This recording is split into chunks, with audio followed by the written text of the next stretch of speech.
Hi everyone, it's Sarah here at the Rapid City Public Library, here to present another summer storytime short for you guys. And have I got a story for you?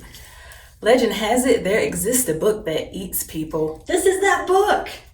This isn't that book. Yes, it is. This is simply a story about that book. But before we get started, I'd like to thank Simon & Schuster for allowing us to read this story for you today. The Book That Eats People. Don't do it. By John Perry. Caution, this is a book that eats people. If you hear growling while you're reading it, stop reading, close the cover, and put something heavy on top like this stuff.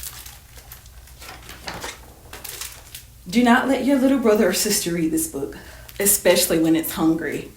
You should always assume this book is hungry. It's pretty hungry. Remember, this is not a storybook. It is not a book of rhymes. It isn't a how-to book or a dictionary. It's a book that eats people. Oh no! One day in Little Rock, Arkansas, Sammy Ruskin forgot to wash his hands after lunch, and the book tasted peanut butter on his fingers. So this book, went snap and took a bite, and then another and another. Sammy squirmed and wiggled. Sammy squealed and yelled. Sammy pulled as hard as he could, but the book ate him anyway. Then it coughed up his bones and they clattered across the floor like wooden blocks. That was the first person the book ate. If you hear pages rustling, it's probably because the book smells something yummy. But if you hear a sound like an octopus in a tub of yogurt, that is the book's empty stomach, and that book is ravenous. If you hear that, find someone nearby fast who might taste delicious to a book, like this guy.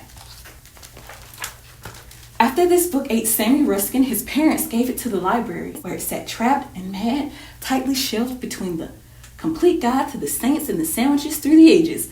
Its stomach growled and growled for weeks until late one evening, someone left the guide to the saints on a table in the reference section. Oh no. That night, while the moon shone, the book devoured famous Americans, who's who in American business, and Mr. Singh, the security guard who yelled like crazy. When the librarians came in, it was swallowing the last pages of How Things Work. No. Titles like What Happened to Sam Ruskin keep some library books shelved forever. So while the librarians wept, this book traded covers with All About Dolphins. Right about the time when everybody likes a chocolate chip cookie, Victoria Glassford checked it out.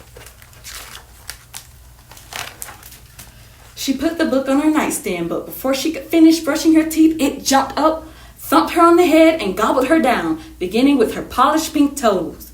Have you ever heard a book burp? I have. This is a bad book.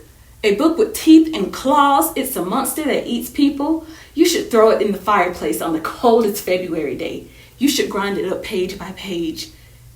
Probably in your dad's coffee grinder. Experts say that when the book eats someone, it's either self-defense or a mistake, and the book never eats anyone again. But this book ate Sammy, Victoria, and Mr. Singh, and then it ate Joey, Juan, and Isabel when they found it in a heap of boxes on a street in Philadelphia. Oh no. Of course someone from the neighborhood saw the book eat those 3 kids and called the police. They took it and locked it up in a jail cell where it ate Chuck Anderson, who deserved it. Some people think it's cruel to chain a book. The guards did it anyway. Judge Cox, who loved all books, sent it to the zoo where zookeepers tried to reform it. They fed it fried chickens, pickles, hot dogs, ice cream, noodles, and toast, but nothing worked because this book craves people. When it chewed through a zookeeper's shoe, they finally gave up and put a label on it that says The Book That Eats People in big, bold letters.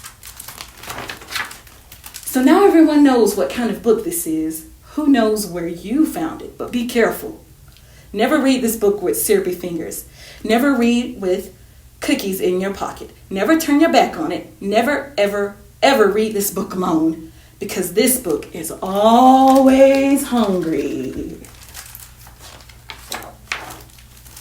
And it eats people. Oh no!